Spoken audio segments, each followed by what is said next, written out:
ก็เจ้าจ้างวันเท่าไรฮะเป็น30อันก็50พูดได้วันละ30ดูก็จะถือแท้ถือคันมีคนใส่ท่อแบบใดใส่โทรแบบแกเล่าคันเราอยากไปเราอยู่บันดงนี่ก็อยากไปอยู่เมืองนอกก็ไปช่องอยู่เมืองนอกคันเราอยากเมื่อหรือว่าเราอยากไปเห็นงานส่งท่อ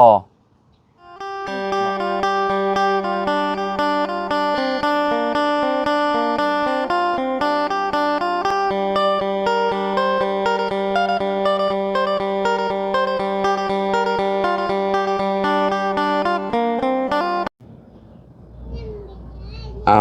กราบสบายดีและสวัสดีเด้อพ่อแม่พี่น้องป่องปายเบิร์สสุขูสู่คนเนาะว่าสิอยู่ในและกระต่างประเทศเด้อมาพบมาพอกันเนาะกับเฮาคือเก่าคือเดิมเพิ่มเติมคือเขามาหาพารักน้อยพี่น้อยเนาะบ่ได้เข้ามาหาเพิ่นก็ตั้งแต่มื้อติดตั้งโทรทัศน์ไปพุ่นแหละพี่น้อยเนาะก็บ่ฮู้ว่าเป็นจังใดเนาะเบิ่งคักอยู่บ่ทางน้องห้างเนาะในเฮือนในศาลเพิ่นก็เงียบเหงาแน่นอนสงสัยอาเจียงเพิ่นบ่อยู่พี่น้องเนาะอยู่แต่พลักน้อยกับแม่สบายดีสบายดีสวัสดีครับไม่ดีล่ะไม่ดีมสบายดีนอนหากระตื่นบ่พลักนี่ได้เขาอนุญาตในห้างพ่อเพิ่นไปใส่ไปอยู่คนแม่ย่าอยู่เพิ่นแม่ย่าเอามื้อนี้เพิ่นบ่ได้ไปเฮ็ดเวียกบ่เราไปงานดอง อ๋อเป็นงานดองไปซอยงานดองบ่ก็ไปกับคนในบ้านยามนี้ยังมีงานดองอยู่เนาะยังบ่เบิดอยู่เนาะนี่เป็นได้โทรทัศน์เบิ่งโอเคอยู่บ่โอเคเบิ่งคุมื้อเบิ่งเป็นละบ่ภาษาไทยบ่เป็น ฟังออกอยู่บ่เวลาเจ้าลมกันบ่เอาคือเบิ่งเป็นจ้ะเป็นว่าฮู้จักเราเว้านั่นได้เฮาฮู้เอาลองเว้าอันสบายดีดูสบายดีภาษาไทยแบบใดเพิ่นเว้าแบบใดเบิ่งมาหลายมื้อเลยจักแหละเฮาเว้าแบบใดสบายดีครับสบายดีครับเฮาฮู้แบบนั้นภาษาไทยก็สวัสดีครับแบบว่ามื้อยิงก็สวัสดีค่ะแบบนั้นล่ะวะโดยมีแต่เบิ่งนะโอ้โหเบิ่งซื่อโดยจักเราเว้าน่ะได้เฮาฮู้เว้าได้ก็บ่จักติโดยเบิ่งไว้ซื่อๆนี่เนาะเบิ่งซื่อ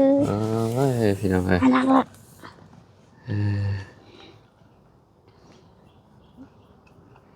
ก็คือเนาะเข้ามาหาน้องพารักน้อยมื้อนี้พี่น้อง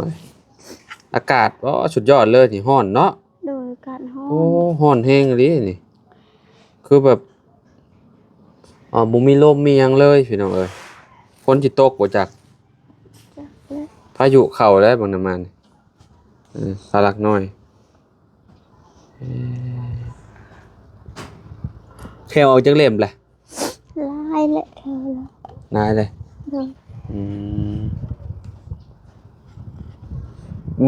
มือถึงหน้าบ่นี่มองนี่มือเราเองฮะมือเราเองถึงมือเราเองเจ้าบ่ได้เมื่อบ้านแต่โดนแล้วบ่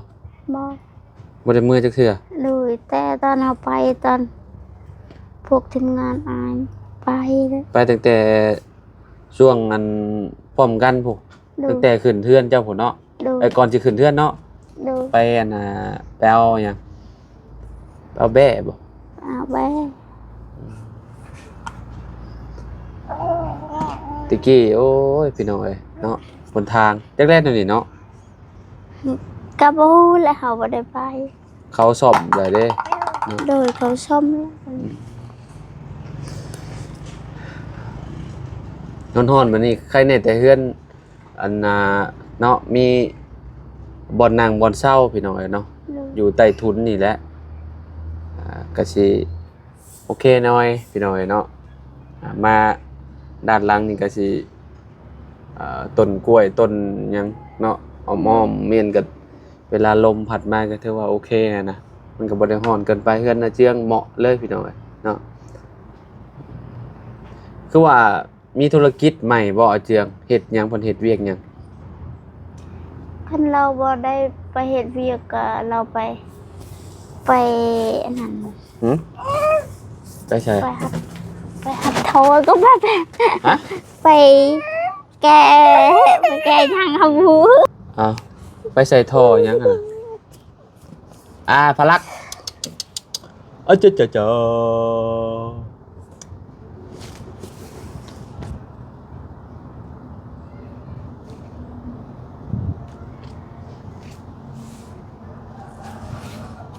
เอาละหน่อย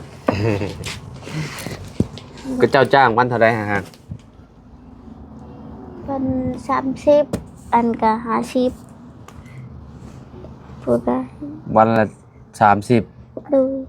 ก็จะถูกแท้ ถือคันมีคน ใส่ท่อแบบใด ใส่โทรแบบใกล้เล่าคันเราอยากไป หึ เราอยู่บนดงนี่ก็อยากไปอยู่เมืองนอกก็ไปช่องอยู่เมืองนอกคันเราอยากเมื่อหรือว่าเราอยากไปนะ เห็นงานส่งท่อดินนี่บ่ บ่ ท่อแบบใด แบบเวียดบ่มีคันเรา บ่มี รถ คน โดยคันเราบ่มีรถไปละเราก็ให้เจืองแก้นั่นคันบ่มี แกแบบไรน้องท่อหยังอันนี้เอาแกสลดจักรนี่คนสลดจักรนี่ โดยไปช่องเราอยู่รถจักรแล้วใช้รถจักรแล้ว ไม่ มื้อหนึ่ง30บางทีก็50 โดย เป็นท่อหยังเด้เนาะทางปันบ่ฮู้บาดท่อน้ำนี่บ่ บอกแก้คน นะ แก้คน แก่คน โดย คนให้เขา โดยเข้าแบบเราบ่มีรถ แต่คนเขาไปเฮ็ดเวียกให้ โดย อ๋อ คันเราบ่มีรถก็เราให้ ไปส่งเขาแล้ว ส่ง อันก็ไปหับเขามาอีก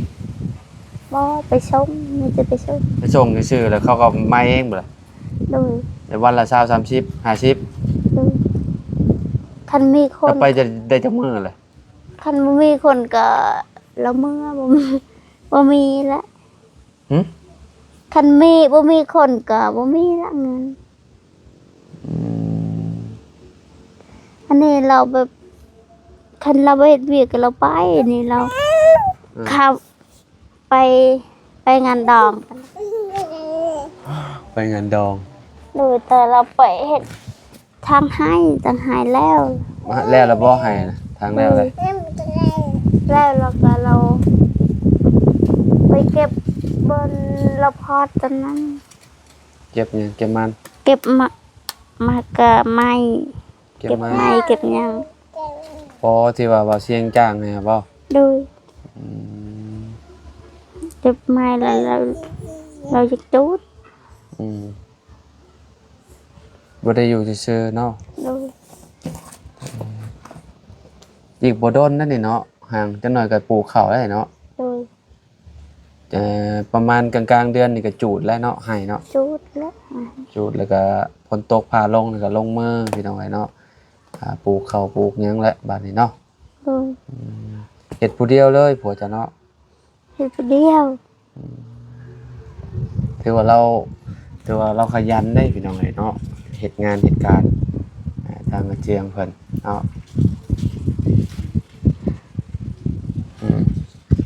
พารักน้อยนี่เริ่มใหญ่เริ่มย่างได้นี่เฮงบ่ได้ว้าวแล้ว โดย แม่เราขี้ข้านฮอดแล่นตามแล้วบัดนี้อ่า คนน้อยอยู่ในท้องก็เริ่มหลายเดือนแหละ เลย บ่ฮู้ยังบ่ฮู้เพศอยู่ว่าเป็นเพศหญิงหรือเพศชาย เลย ออกมาเป็นบักเทิกอีเอาอีกแล้วเนาะนี่พ่อไปจากได้มุนยิ่งบัด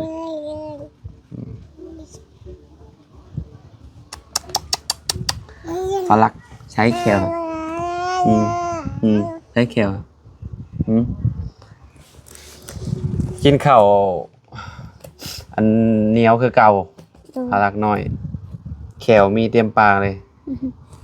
เอาข้าวละลายเรากินบ่ เลยกินมีแต่ เรากินบ่ขนม ขนมเรากิน ขนมอย่างเรามากิน กินขนมไข่เรามากิน ขนมไข่ อยู่ในบ้านซะแล้วมีบ่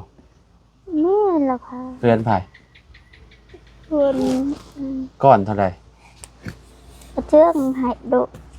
เวลาเราซื้อให้พละคันเรามีเงิน ซื้อให้กินตลอดบ่ บ่คันเรามีเงินก็เราไปซื้อ มันมีเงินน่ะซื้อให้กินติ ดู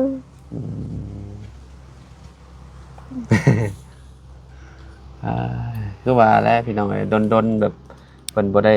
อันนั้นเนาะบ่ได้คอย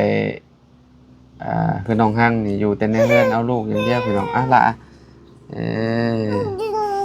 ยังดิ้นดึงเพิ่นก็ติดอยู่บ่โทรทัศน์เพิ่นก็เบิ่งเป็นอยู่บ่ เราเบิ่ง นั่งเบิ่งอยู่ติ ดูเราเบิ่งกลางคืนเรานอนหลับเลยเบิ่งนะ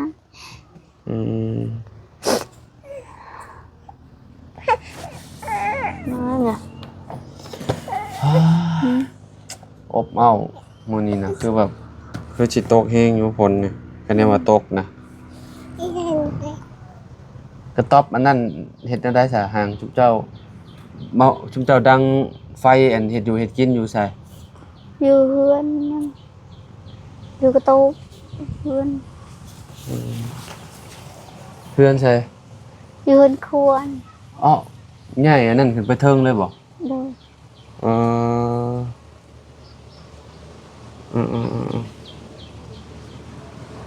บ่ย่านไฟใหม่บ่ ว่าเวลาแล้วเฮานั่นเฮาแบบเฮานั้น มันแรกๆคิดว่าเจ้าดังไฟอยู่นี่อันนี้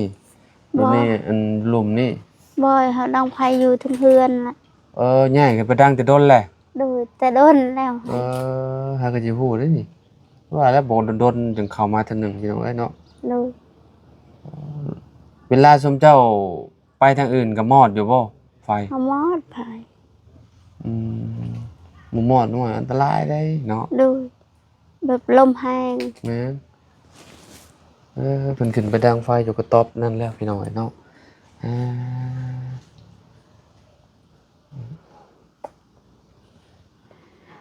มื้อหนึงนอนจักเทื่อขอหน่อย ช่องเทื่อแล้วเนาะ ฮะ มีแต่ช่องเทื่อเลยแล้วมานอน อาจารย์เพิ่นฮ้อนอาบน้ำเป็นคนแหละ ได้ น้องห่างยังบ่บักละ นั่งหาแล้วก็ตื่นเป็นนอน คือว่ามื้อนั้นเห็นปูสาดอยู่ในหั่นในห้องน้ำมันฮ้อนแฮงบ่ ฮ้อนแห้งแหละ ฮ้อนแฮงก็เลยปบกับบ่อยู่หั่น โดย เอาน้ำราด โดย แล้วพาลักน้อยลิ้นอยู่ในหั่น ไปหลักวิน สวัสดีครับสวัสดีครับ เป็นน้ำร้อนก็ฮ้อน ฮะ กินน้ำฮ้อนฮ้อน ซุปเจ้ากินน้ำประปานี่ล่ะว่า โดย บ่ได้ต้มบ่ บ่กินแบบนี้ กินอยู่นี่เลย โดย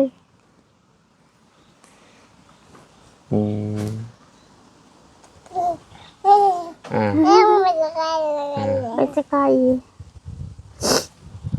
แปลว่าหยังเพิ่นเว้าหยัง จักแล้วลูก เห็นลูกเพิ่นเห็นลูกลูกสาวป่ะใช่นี่เห็นบ่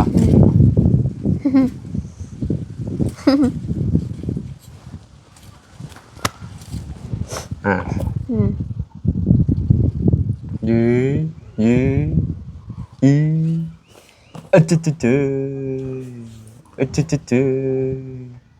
นุ่มก็สิเบิดเลยติ หมดแล้ว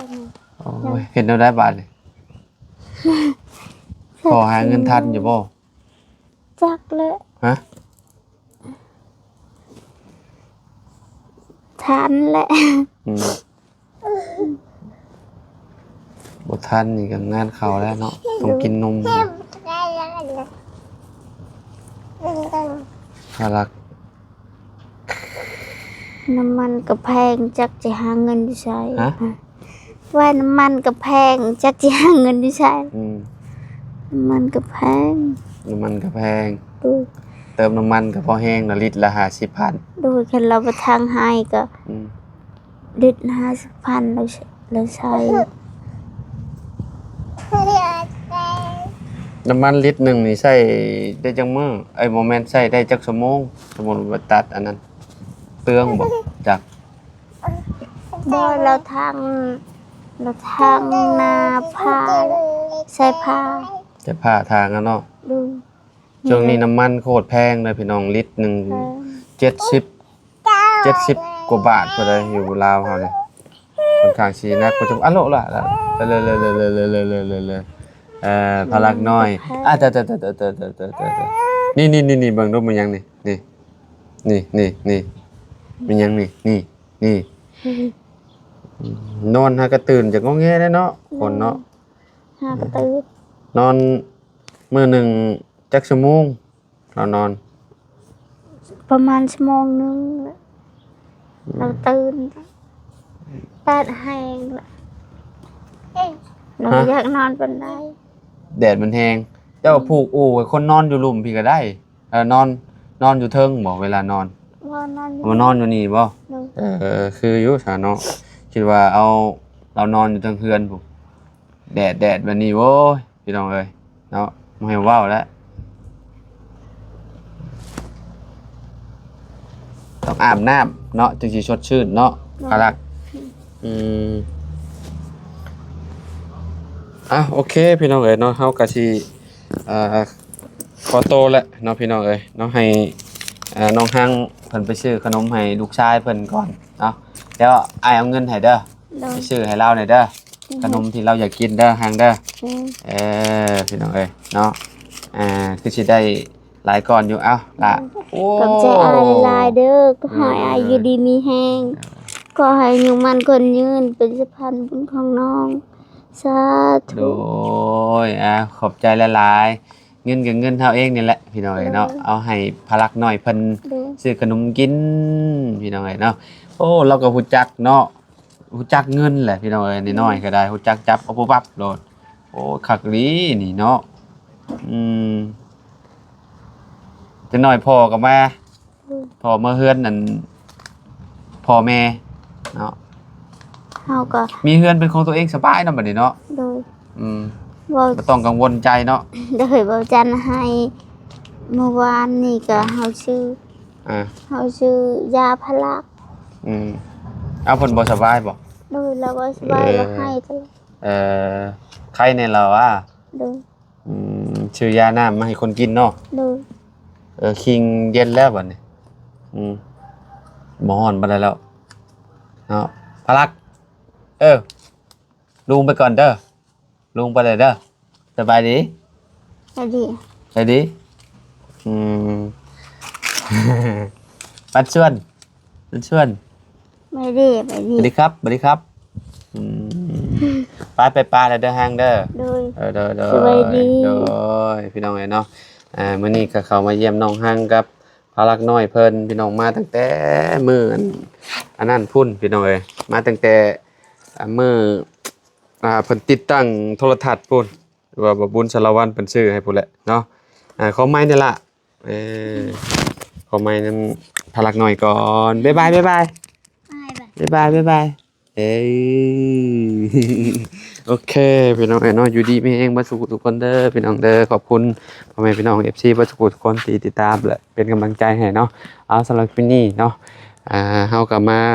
หาอาเจืองแต่ว่าอาเจืองบ่อยู่เจอแต่น้องห้างพี่น้องเนาะอาเจืองเพิ่นมื้อเฮือนพ่อเฮือนแม่เพิ่นเนาะเอาก็สิประมาณนี้พบกันใหม่พี่น้องสำหรับคลิปนี้ไปแล้วสบายดี